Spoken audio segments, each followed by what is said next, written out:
मित्रों नमस्कार, मैं धर्मेंद्र कुमार, डाइट प्रवक्ता सुल्तानपुर, आपके समक्ष ऑनलाइन टीचिंग में सांख्यिकी की प्रकृति, महत्व एवं उपयोगिता लेकर उपस्थित हुआ हूँ। इस ऑनलाइन शिक्षण में आप सभी प्रशिक्षुओं का व प्रतिभागियों का स्वागत है। मित्रों,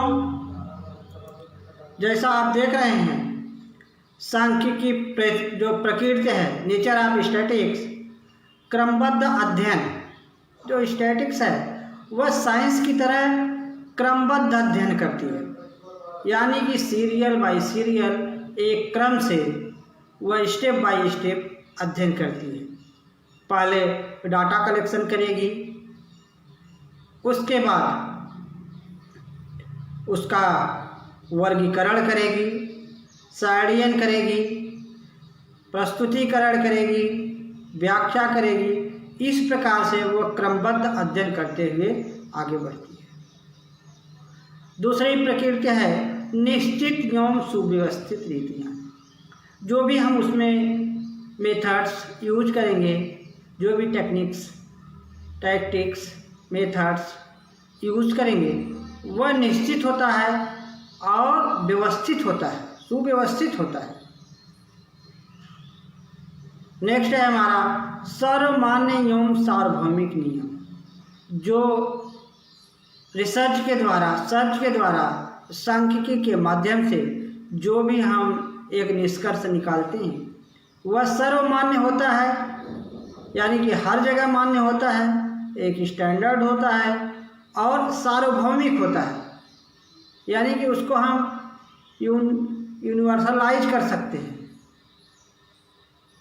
उसको सार्वभौमिकरण कर सकते हैं, हर जगह उसको लागू कर सकते हैं। कारण तथा परिणाम के संबंध का विश्लेषण चौथी प्रकृति है इसकी, कारण तथा परिणाम के संबंध का विश्लेषण। किसी घटना को लेके, किसी तथ्य को लेके, किसी की अध्ययन को लेकर के क्या कारण है और उसका क्या परिणाम है, और कारण और परिणाम के संबंध में क्या का विश्लेषण करते हैं, क्या संबंध है, उसको जान करके उसका विश्लेषण करते हैं। जैसे एक एग्जाम्पल के माध्यम से हम इसको समझेंगे कि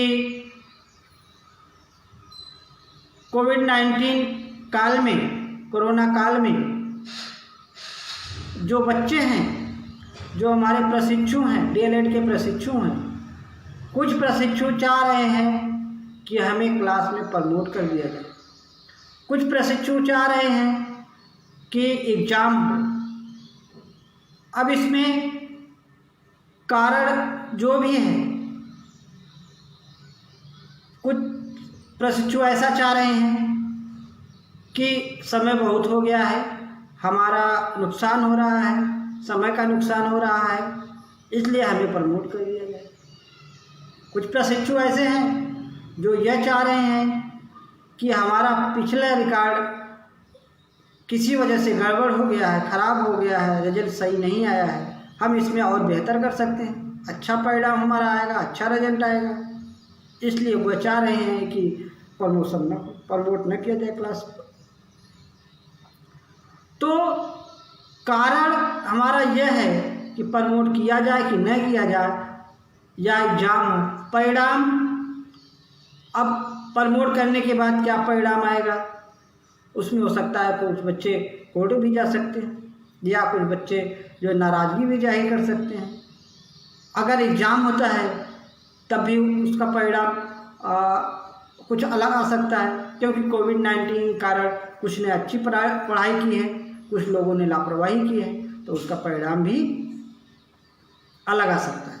तो कारण तथा परिणाम का एक जो संबंध है, उसमें हम पूर्वानुमान लगा के उसका विश्लेषण करते हैं, और विश्लेषण करने के बाद, एनालिसिस करने के बाद एक रिजल्ट पर पहुंचते हैं। गतिशीलता, जो सांख्यिकी हमारी है वह गतिशील है,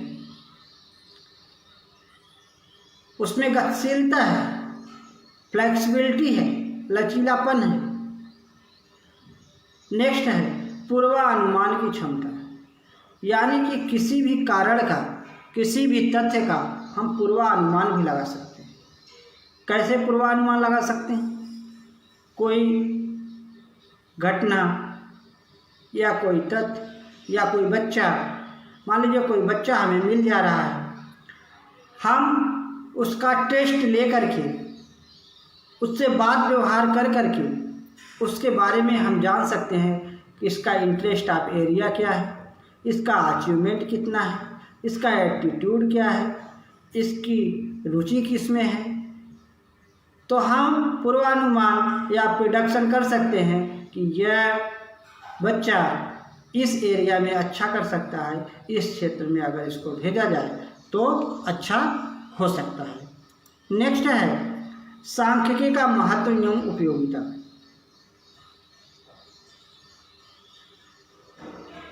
सांख्यिकी का महत्व एवं उपयोगिता, एक स्लाइड आगे चली गई है, हम प्रीवियस पे जाना चाह रहे हैं। सांख्यिकी का महत्व एवं उपयोगिता। देखिए, आधुनिक युग में सांख्यिकी का महत्व इतना बढ़ गया है कि जीवन के प्रत्येक क्रिया किसी न किसी रूप में सांख्यिकी के ज्ञान से संबंधित है।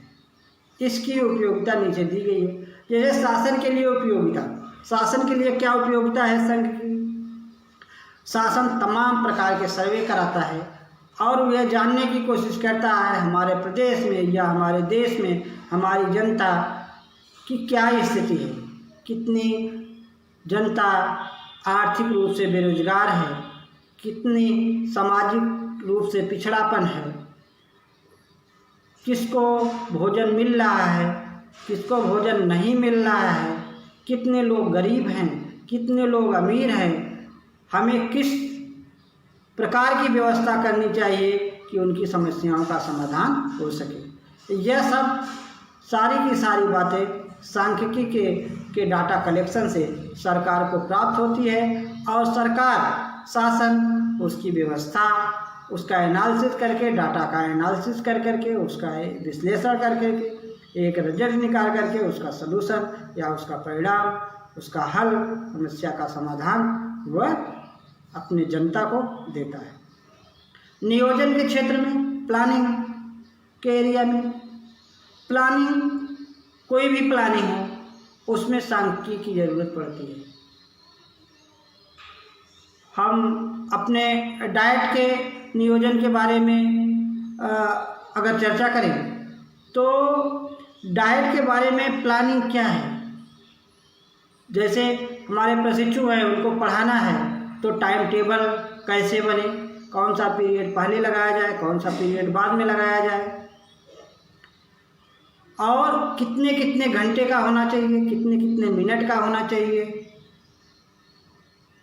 और क्या क्या उसमें सम्मिलित किया जाना चाहिए। सब्जेक्ट के अलावा को करिकुलर एक्टिविटी सम्मिलित किया जाए, खेल खिलाया जाए बच्चों को,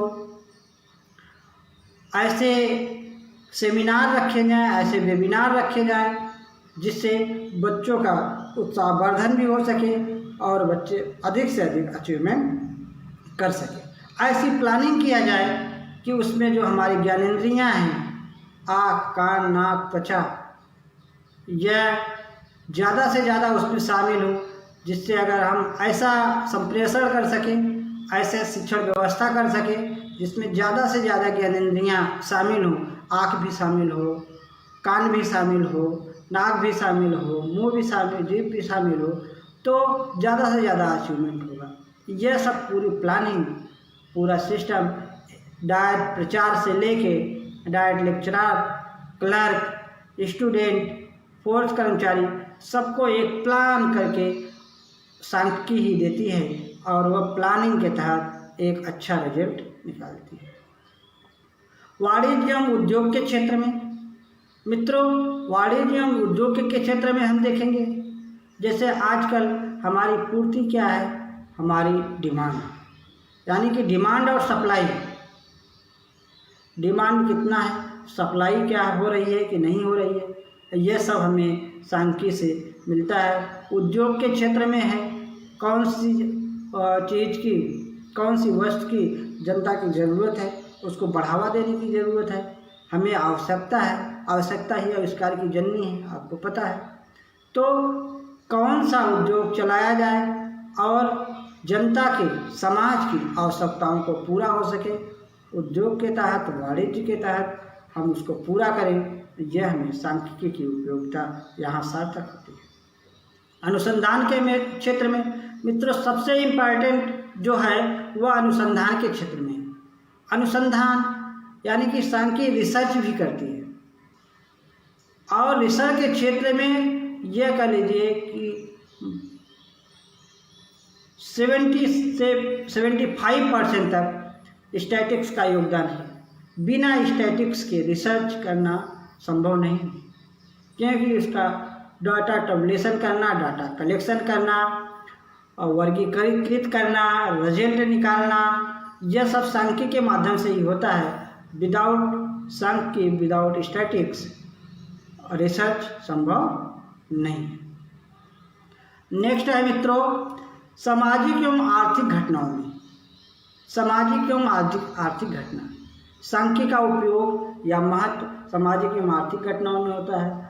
किस समाज में क्या चल रहा है, कौन सा समाज हमारा पिछड़ा है, कौन सा आगड़ा है, कौन सा समाज सेल्फ डिपेंड है, कौन सा समाज रोजगार कर रहा है, कौन सा समाज रोजगार से वंचित है, और जो रोजगार है वह आर्थिक से रिलेटेड है।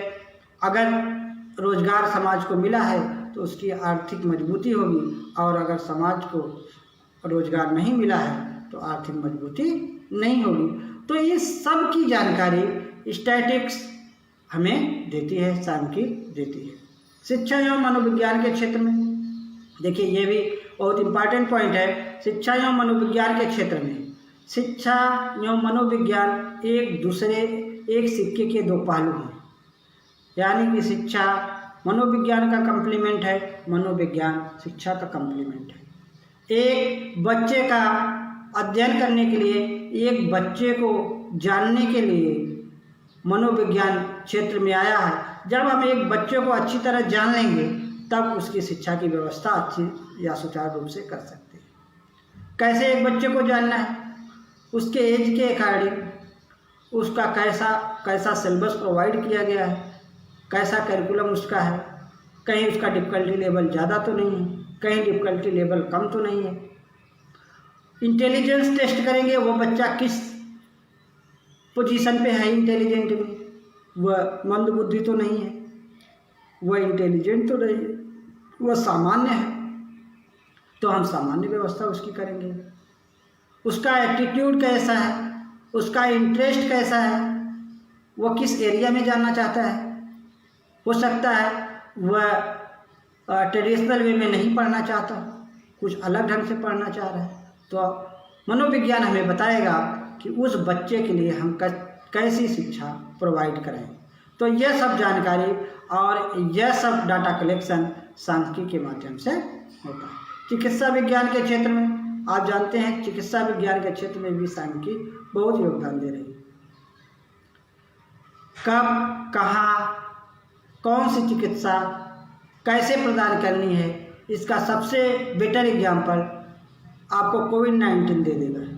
किस हॉस्पिटल में कैसे डाटा कलेक्ट कर करके, कैसे कर करके वहाँ कोविड-19 के उपचार के लिए व्यवस्था होती है, यह सब जानकारी सांख्यिकी के माध्यम से ही होता है। कृषि के क्षेत्र में कितना हमारा क्षेत्रफल है, कितना उसमें बीज डालना है, समय समय पे हमें कब उसकी सिंचाई करना है, कब उसकी गुड़ाई करना है, कब उसमें फसल पकेगी, कब उसकी कटाई करना है, यह सब पूर्वानुमान सांख्यिकी के माध्यम से ही मिलता है। वर्तमान का अनुमान तथा भविष्य का पूर्वानुमान लगाने में, वर्तमान में जो है उसका प्रेडिक्शन करने में तथा भविष्य का प्रेडिक्शन करने में, भविष्यवाणी करने में भी सांख्यिकी बहुत महत्वपूर्ण है। एक बच्चे की भविष्यवाणी करने में बहुत महत्वपूर्ण है, मौसम की भविष्यवाणी करने में बहुत महत्वपूर्ण है। तो सब मिला जुला के सांख्यिकी ही ऐसा है जो कि सब्जेक्ट में, हर क्षेत्र में समाहित है। बिना सांख्यिकी के कोई भी सब्जेक्ट पंगु है, वह आगे बढ़ने में असमर्थ है। और वह कंप्लीट नहीं है और एक दूसरे के कंप्लीमेंट कर सकते हैं। जटिल को सरल बनाने में, नेक्स्ट पॉइंट है जटिल को सरल बनाने में। कोई भी कठिन चीज़ हो उसको सरल बनाना, किसी भी बड़े से बड़े डाटा को जनरलाइज करना, इजी करना सांख्यिकी के माध्यम से होता है और बड़े से बड़े डाटा का रिजल्ट सामान्य रूप से सांख्यिकी दे देती है। इसलिए सांख्यिकी की उपयोगिता एवं महत्ता और भी बढ़ जाती है। थैंक यू मित्रों, धन्यवाद।